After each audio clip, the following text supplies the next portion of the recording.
Sometimes the people we love most see us only as placeholders, someone to fill their emptiness until someone better comes along. But what happens when the substitute decides he's done being second choice? This is the story of Ethan and Laura, a story of betrayal, quiet revenge, and transformation. Ethan and Laura had been married for 5 years. To their friends and family, they were a perfect couple, successful, elegant, and always smiling. Ethan was a kind, hard-working man who believed love meant patience and loyalty. He adored his wife and trusted her completely. But Laura had never truly loved him. Before their marriage, she had been in love with another man, Nick, a charming traveler who left her to chase his dreams abroad. When Nick left, Laura was heartbroken and afraid of being alone. Ethan came into her life at that time, offering stability, care, and love. She married him quickly, convincing herself that maybe in time she'd forget Nick. But deep down, she never did. Ethan didn't know any of this. He believed they were building a future together, until one morning, everything changed. He had come home early from a long night shift, hoping to surprise Laura with breakfast.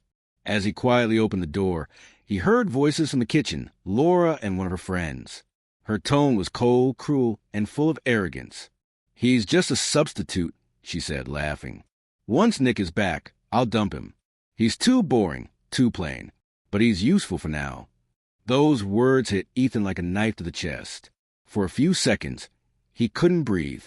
The woman he loved, the woman he trusted, was mocking him, calling him temporary. He stood frozen behind the door, listening as his world quietly fell apart. But instead of storming in, instead of shouting or crying, Ethan simply turned away. Something inside him broke, but not in the way Laura expected. He didn't explode. He went silent. That day marked the beginning of his transformation. He came out of that emotional wreckage with a strange calm. He decided he wouldn't fight for someone who had already replaced him in her heart. He would not beg. He would not prove himself. Instead, he would rise. From that day, Ethan started changing. He didn't confront Laura. He still greeted her with a smile, still did his daily routine, but his energy shifted. He stopped asking questions about where she was going or who she was meeting. He stopped cooking dinner for two. And most importantly, he stopped showing the affection she once took for granted. While Laura continued to believe she was in control, Ethan was quietly building his future. He focused entirely on his work, taking extra projects, expanding his professional network, and saving money. He learned about investments, bought small properties, and started planning a life that no longer depended on her. Every time Laura compared him to Nick or mocked his calmness, he simply nodded and said, "Maybe you're right."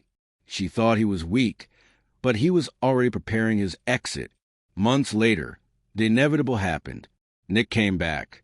And as Ethan expected, Laura's attitude changed overnight. She began dressing up more, staying out late, pretending to have work dinners. Ethan never questioned her. He let her drift away, silently, peacefully, and without resistance. Then one evening, she came home and said the words he'd been expecting all along. "Ethan, I think we need to take a break. I've realized I married too soon." Ethan looked at her, calm and unshaken. "I understand," he said softly. "But before you go, there's something you should know." He walked to his desk and handed her an envelope. Inside were documents, property transfers, bank withdrawals, and sale receipts. Every major asset they shared, the house, the car, and their joint account, had already been moved under his name or sold. He had prepared everything quietly, step by step, without her ever noticing. She stared at him, speechless. He looked her in the eyes and said, "You once said I was a substitute.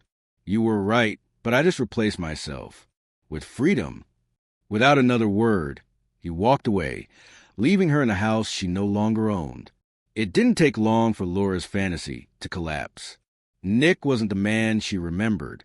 He had returned broke, irresponsible, and emotionally distant. Within weeks, their rekindled romance fell apart. Nick left again, this time for good. Laura tried to contact Ethan, but his number had changed. Through mutual friends, she heard that he had moved to another city, started his own firm, and was thriving, confident, successful, and surrounded by people who respected him. Meanwhile, she was alone, sitting in a small apartment, staring at the empty walls, haunted by the very words she had once spoken. He's just a substitute, because now she was the one who had been replaced. Sometimes revenge doesn't need anger, confrontation, or destruction. Sometimes the best revenge is rebuilding yourself until the person who broke you can no longer reach you. Ethan didn't ruin her life. He simply walked away and built a better one. And that's the quiet kind of revenge that cuts the deepest. Not through words, not through hate, but through success and peace. She thought she broke him, but in the end, she only made him unstoppable.